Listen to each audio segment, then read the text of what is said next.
Johnny, thanks for coming to see us. The book is called Set the Boy Free. Is this about a young Johnny Marr being set free by music? Set free from what?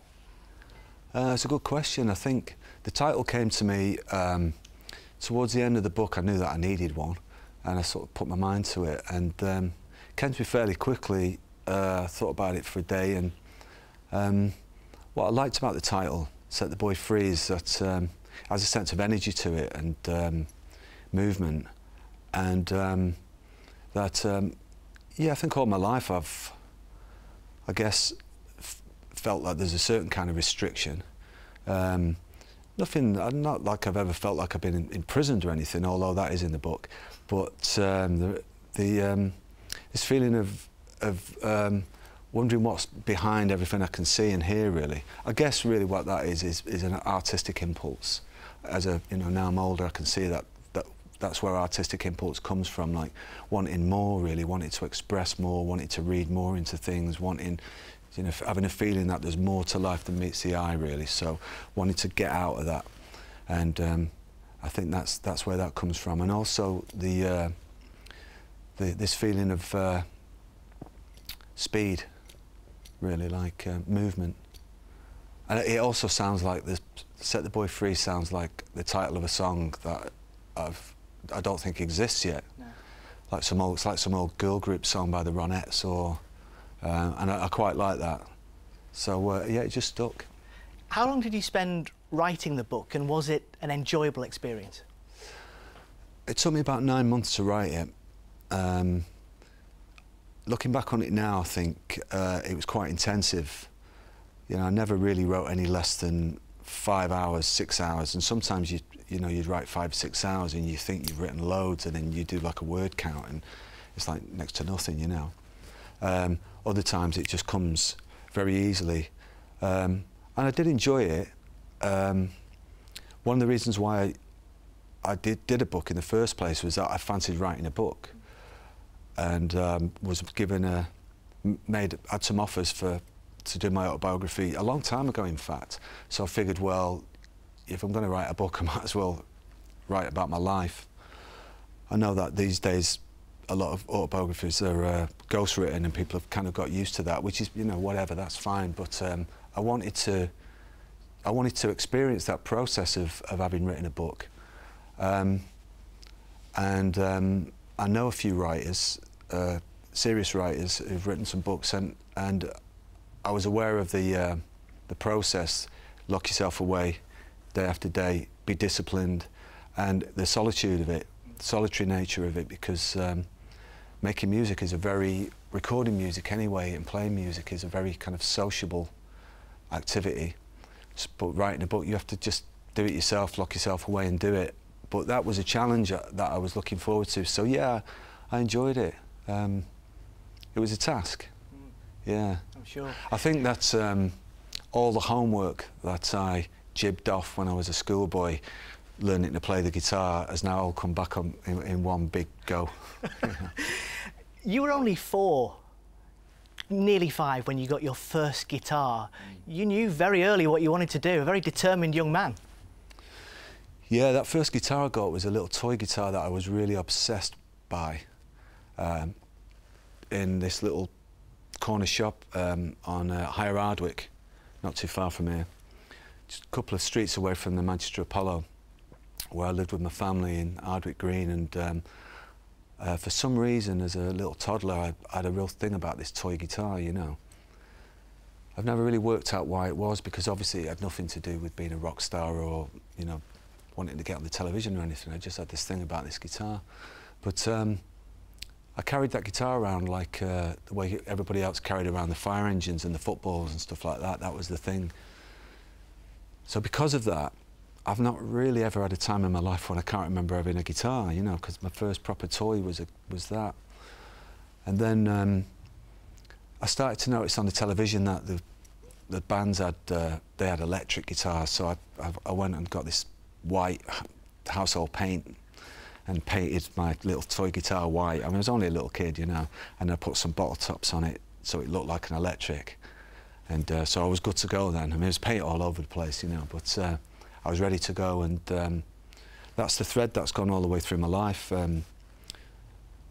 Got my next one when I was about 7 or about 8, and I could sort of start to play then. So that's when I started to play, and then immediately started to write my own little songs, you know. So the guitar has always been not only my identity to the outside world, like that's who I am, it's kind of been my identity to myself, really. And as I say, that still runs through the book, and I still feel that way now, which I kind of protect in a way. It's something that I honour because I feel bloody lucky to have that as my identity and as my job as well, you know. Could you have had a very different identity, because you did have trials with Manchester City, didn't you? Yeah, I could have had a different... I did have trials for City, yeah, and I mean, obviously that was thrilling.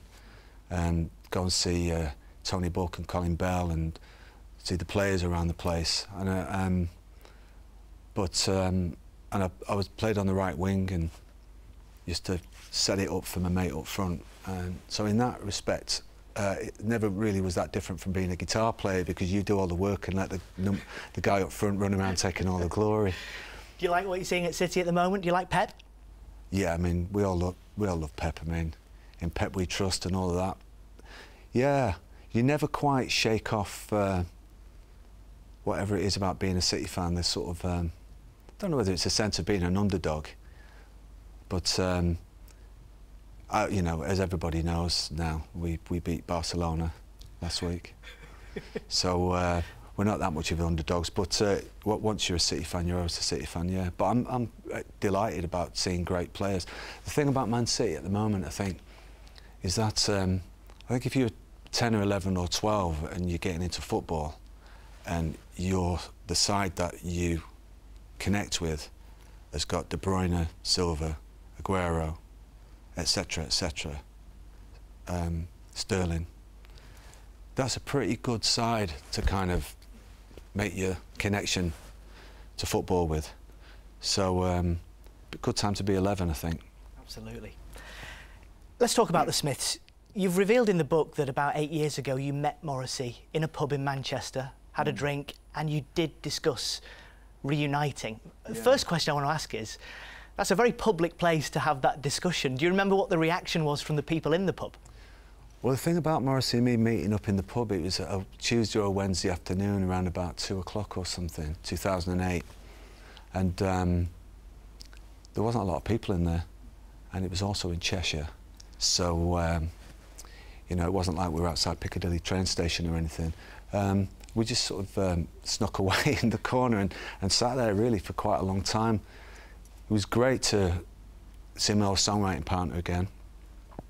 I enjoyed that. There was a lot of catching up to do, as you would imagine. No rancour, which may surprise the media.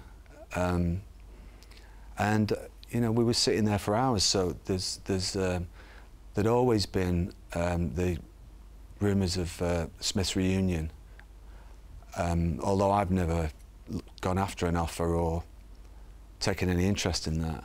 So that came up in conversation, and we were both talking about where those rumours come from, and the latest one, I think there was one at that time. So then we just sort of fell into this conversation about if it could be done and how it would be done. And it was a nice conversation, it was fun. And then we stayed in touch for a few days, which we sort of do and don't. And then I went to Mexico to play with the Cribs, and we lost touch then. But yeah, we discussed the band, how it could be done. So why do you think, if you were on such good terms that day, why do you think neither of you reached for the phone and followed up on that chat? I don't know really. As I say, I mean, I went from that meeting straight to the studio and started demoing with the Cribs. And I can only speak for myself, but I'm always working. So I wasn't about to down tools and sit around with lawyers and managers working out some big hoo-ha, you know.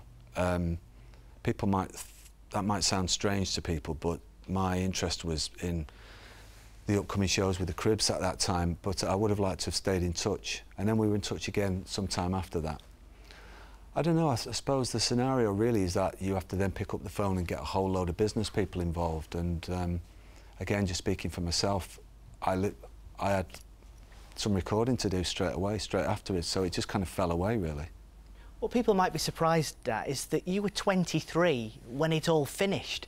Yeah. Were you too young to even appreciate what you were doing? I don't think when the Smiths were going I was too young to appreciate what was happening in terms of pop culture, because I knew about bands and I knew what a good band was and I knew we were a good band. Well, you know, whether people liked us or not, we were one of those bands that polarised. You either loved us or hated us, and I was more than happy with that, because a lot of my favourite bands were like that. I remember when I was a kid, a lot of people, parents, didn't like David Bowie or didn't like the Rolling Stones, you know, so I was really proud that we were a polarising band.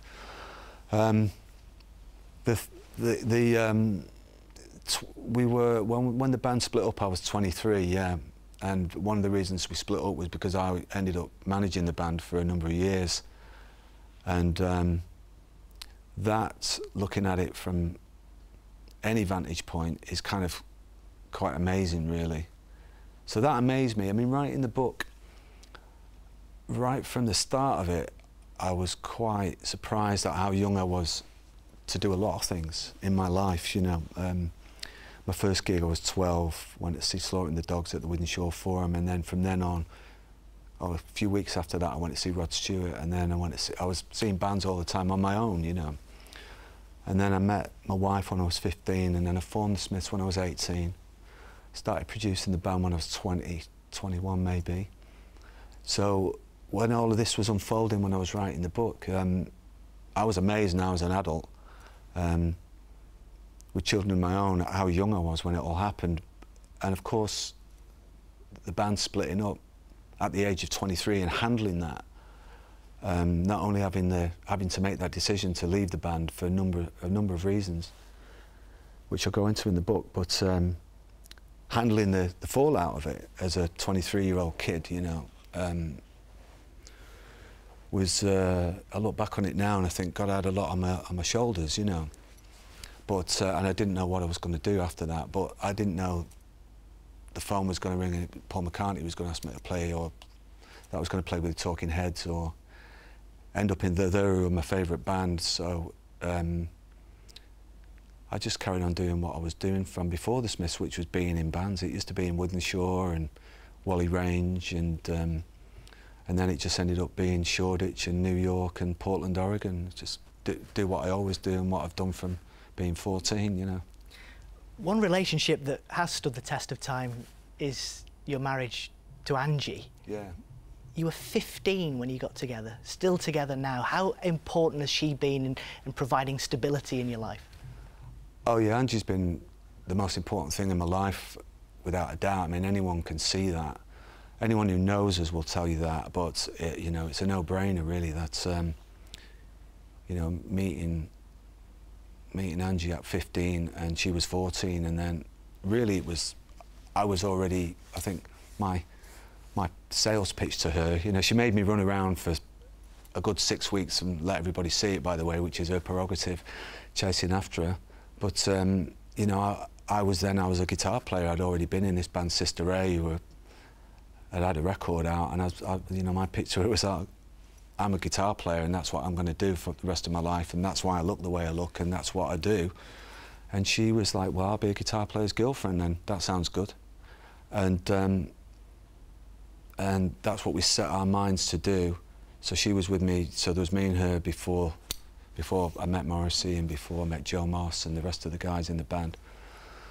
Andy Rourke was there before, Andy was my mate. And so then all the way through the Smiths, she was there with us. She was on the tour bus and in the dressing rooms and in the recording studio. Let's put it this way, Angie's never been the kind of dutiful little wife stood at the kitchen sink waving to me as I go down the path with my guitar to fight the indie wars. Yeah. She was in there and she helped get the Smiths, keep the Smiths on track through American tours without tour managers and through all kinds of choppy waters, and great times too, obviously. That's one of the things about the book. The main thing about the book, where the Smiths are concerned, is that I think I wanted to put the love back into it and the truth, you know. And so Angie was there through all of that. And to answer your question, you know, she really very much has been a very stabilising influence on me because she's very, very smart. And now your son Niall is in a band of his own and he supported you on tour last year. Is there any pressure on him that his dad is a rock and roll legend? I think, well, the thing with my son's musical career is that, you know, he's been doing it since he was 14, 15, out on his own in these little youth clubs and little bars as a solo guy for ages. So he learned about, he's a good songwriter, so he learned about that on his own. He didn't have a band for the longest time, and then he decided to put a band together. So he's been doing it quite a long time. Both him and my daughter have, they grew up around Modest Mouse and the Cribs, really, when they were kids, so, and they loved that. And they don't know any different, but I think the thing they've seen from me and their mother is a work ethic, I think. They certainly don't see me as a legend, that's for sure. I'm sure they'd be the first people to tell you that. They're by no means, but they see me as being someone who likes his job and is very sort of dedicated to work. I think that he knows what he's doing, you know. He seems to handle it pretty well. His record was good last year. What can I say? I'm just glad that both of them have got a job, you know. Listen, Johnny, it's been an absolute treat talking to you. This is the book, Set the Boy Free, and I'm sure it'll be a huge success. Thanks very much. Johnny Marr, Nice thank you to see so you much for again. coming to see us. Thank you.